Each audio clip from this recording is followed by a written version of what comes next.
ეგ ვაყენებ აი ამ პადვესკას. ჩემსაზე ხა მიყენია წინ ყვითლები და ძალიან დაბალი არის, სავარაუდოდ დაბალზრავიანის იყო და მარტივად იპრესება და ძალიან დაბლაა რა. უნდა მოვსინჯო ხა ის წითლები, წინები. რეზინებს ალბათ სამიანებს დავაყენებ, ზუსტად არ ვიცი. და ესენი არის ეიბახების უკანები. ფოტო მაქვს ნახე როგორც იდგა და რა ვიცესი და ეგეთ კარგად უნდა დადგეს რა. უკანებს დავუყენებ 5-იან რეზინებს. და მოკლედ ნახოთ რა იქნება რა. ესენი ცოტა შევახულია, საღებავი აქვს გადასული, მაგრამ ამის შეღების თავი ხან ნახდად არ მაქვს. ისეთი სიცხიარი რომ არაფრის თავი არ მაქვს საერთოდ რა.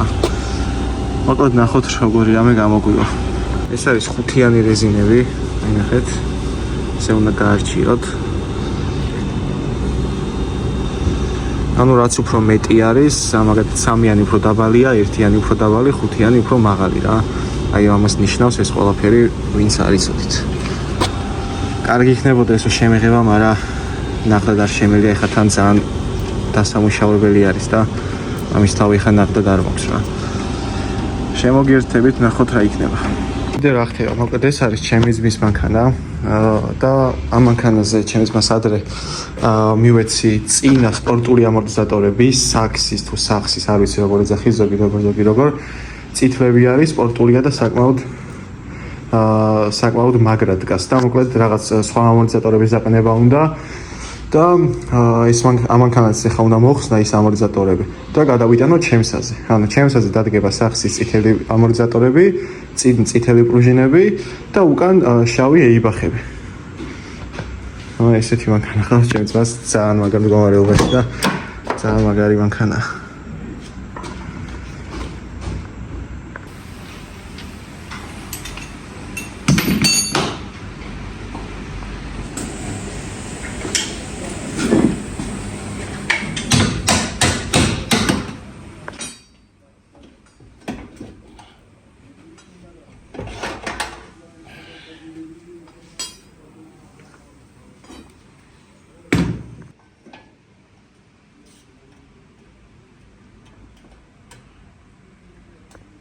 ესე იგი დავასრულე, ყველაფერი აღარ გაჩვენეთ ამორტიზატორების და პრუჟინების მოხსნა დაყენება. აი ესე დადგა მოკლედ, წინ წამოწია რაც მინდოდა, იმიტომ რომ ძალიან დაგდებული იყო. უკან 3-იანი რეზინები დავაყენე და ძალიან მაღალზე დგას და სავარაუდოდ დავაყენებ 1-იანებს, ანუ 2 სანტიმეტრით დაიწევა რა. იმიტომ რომ ჯერ მაინც მოსარგები არის ეს დაკიდება, რადგან დისკებს რა თქმა უნდა ცვლი ამას არ ტოვებ, ეს 17-იანებია და უნდა დავაყენო 18-იანი დისკები და ამიტომ ანუ მაინც კიდევ მერე მორგება დაჭირდება. ყოველ შემთხვევაში ყოფილი ვარ, კარგად დგას, ასთავარია, კარგი ამორტიზაცია აქვს და დგომა მომწონს.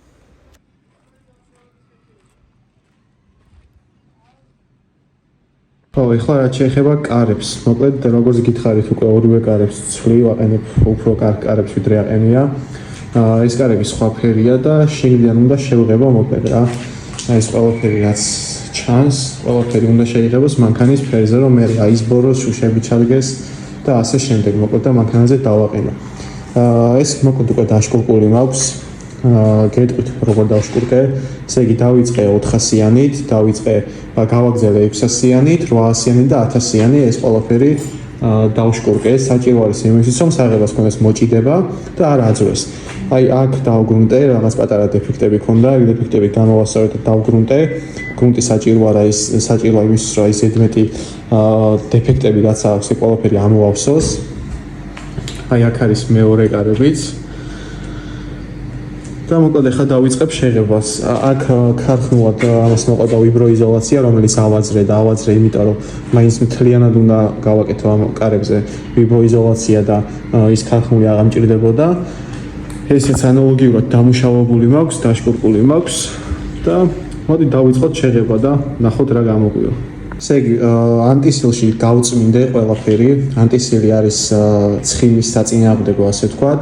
და საჭირო არის ეს ყველაფერი იმისთვის, რომ როცა შევღებავთ, რაიმე ცხიმი არ ჩაყვეს და საღებავი არ აჭრას. კიდევ ერთი ნიუანსი არის ის, რომ აი ეს ადგილები ყველაფერი უნდა ამოვაჰაეროთ კარგად, იმიტომ რომ როცა წნევით საღებავი ან ლაკი ესხმევა, შეიძლება აქედან მტვერი ამოგვიყაროს და მაქედან გამომდინარე გამოვა მტვრიანი და ეს რა თქმა უნდა არ გვაწყობს. ეხლა დავაჰაერებ კარგად ყველაფერს, რომ მტვერი ამოიყაროს და შემდეგ უკვე გავაგზავნოთ.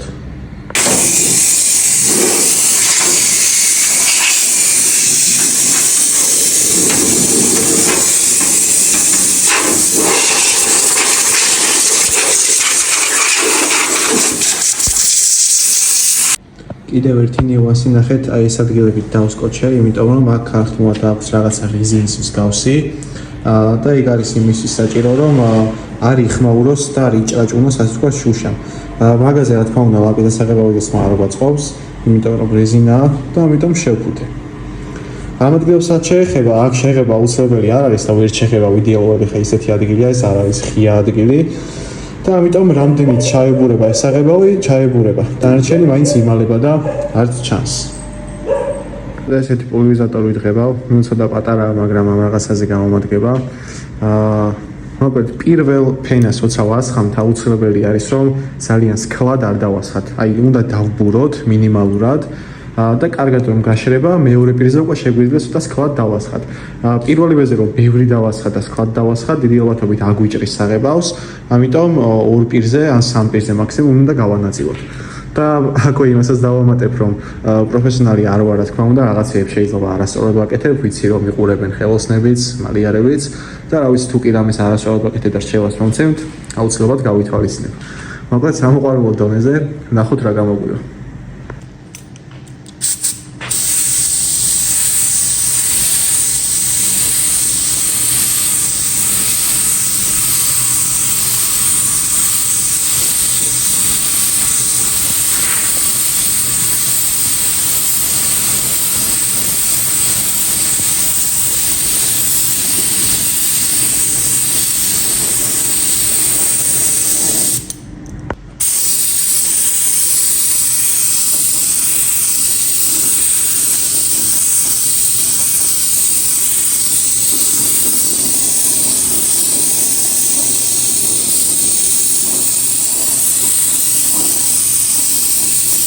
ესე იგი პირველი პირი მზად არის, დავბურეთ მთლიანად.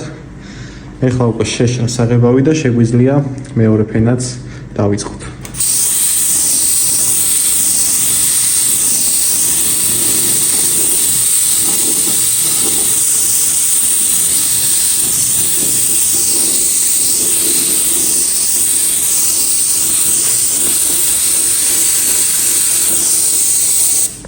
რომელი საათია? ძალიან გვიანია უკვე ძალიან დავიღალე, ეხლა მოკლედ ველოდები საღებავის გაშრობას, სადღაც 20 წუთი ალბათ დავაცდი და მე უკვე გადავალთ ლაკის დასხმაზე. всё, შეიღება, ასეთი გამოვიდა. საკმაოდ კარგი არის რა. ეხლა უნდა დავასხათ ლაკი. და როგორ უნდა დავასხათ, ნახეთ, აი სადაც აბივკა დგება, აი ესე მთლიანად აქ არ არის აუცილებელი რომ ძალიან ბლესკით დაესხას, იმიტომ რომ მაინც აბივკა დგება და ქართულადაც ბლესკიან დიდად საღებავი არ აქვს რა. მაგრამ ნახეთ, აი ეს ადგილი, ეს არის კრილოს და კარების კვეთა, ასე ვთქვათ, აქ ნუ სასურველია რომ ლაკი პრიალად დავასხათ.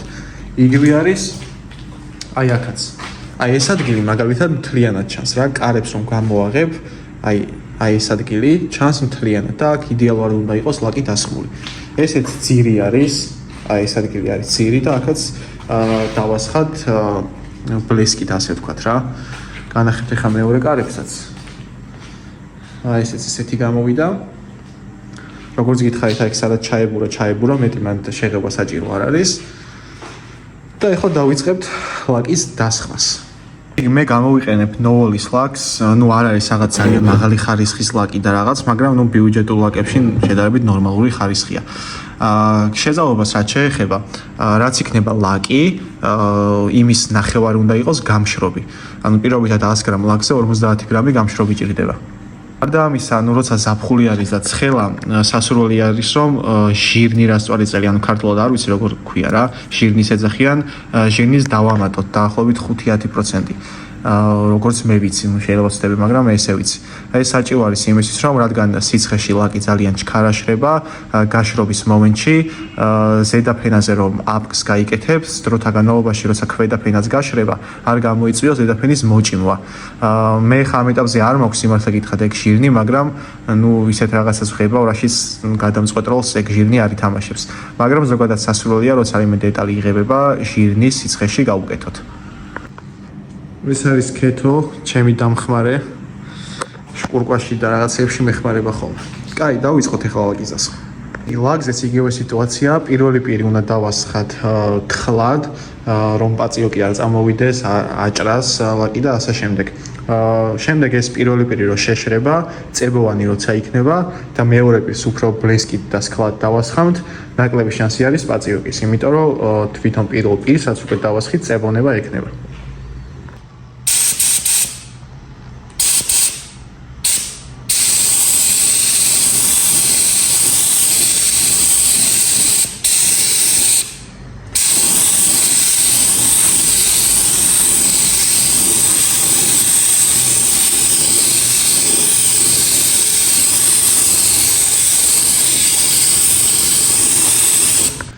მორჩა მოკლედ ლაკის დასხმაც მთლიანად ვერ გადავიღე, იმიტომ რომ ლაკი ცოტა საყურადღებო დასასხმელია და ერთად გამიჭირით, აი განახებთ, ეხლა ნახეთ. აი ეს ადგილი არის ბლესკიანი, რაც ჩანს და რაც აგიხსენით. ზემოდანაც, აი დაუბურე მოკლედ ბლესკით არ დამისხამს, მაგრამ დაბურვაც საჭირო არის იმის, რომ აი საღებავი ქვეშ მაინც შეინახოს და მარტივად არ დაიგაწოს და ასე შემდეგ.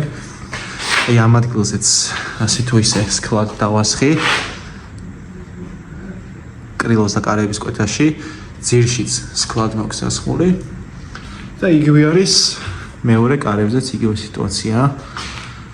აი ეს ადგილიც განახებთ.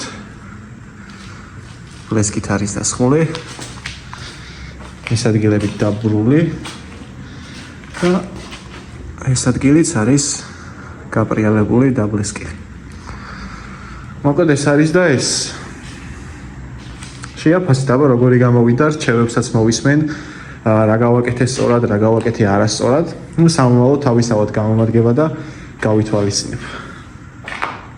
ბოქსში ადგილი აღარ მაქვს რა, აქ მანქანა, აქეთ ეს კარბონები მაქვს აკეთებული, მომხმარებლის შეკვეთა არის. ესეთი სილამაზეები გავაკეთე.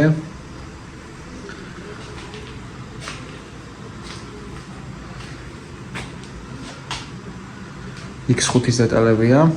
აქეთ ეს 212-ის მაკაგონები აღვადგინე. და მოკლედ საგიჟეთი მაქვს ეს ჩემი კარებები.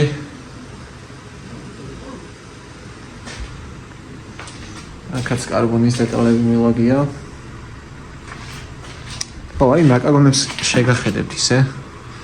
ხო ვიდეოში არ ვიცი ამდენად კარგად აღიქნება, მაგრამ გეცოდინებათ ალბათ რომ 212-ებს აქვთ ეს პრობლემა, რომ სულ ხუნდება მზეზე მაკაგონები და ეს არის აღდგენილი.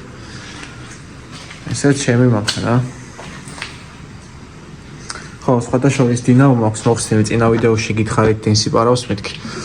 გასაკეთებლად მაქვს აღებული, რემენიც გადამძვრალი მაქვს, არ მიყენია და მაგასაც მალე მოვაკვირებ. მოკლედ ვიცი რომ ესეთი იდეალური ხარისხი არ აქვს ამ ვიდეოებს, იმიტომ რომ პირველ რიგში მარტო ვიღებ, თან გაკეთება, თან გადაღება ძალიან რთული პროცესია, მაგრამ არც მაქვს პრეტენზია იმაზე, რომ ყველაზე მაღალი ხარისხი მოგზა ასე შემდეგ. ეს არის სამოყვარულო ვლოგები, რასაც ვაკეთებ უბრალოდ ამ ყველაფრის გიზიარებ და ეს არის და ეს და ვისაც აინტერესებს და ვისაც ამ ყველაფრის ყურება უნდა, ან თავის ხელით უნდა გაკეთება, მოკლედ ისედაც უყურებს ამ ვიდეოს. მაგრამ წინა ვიდეოში დავაანონსეთ ძალიან მაგარ კონტენტს ვამატებ ჩემს არხზე.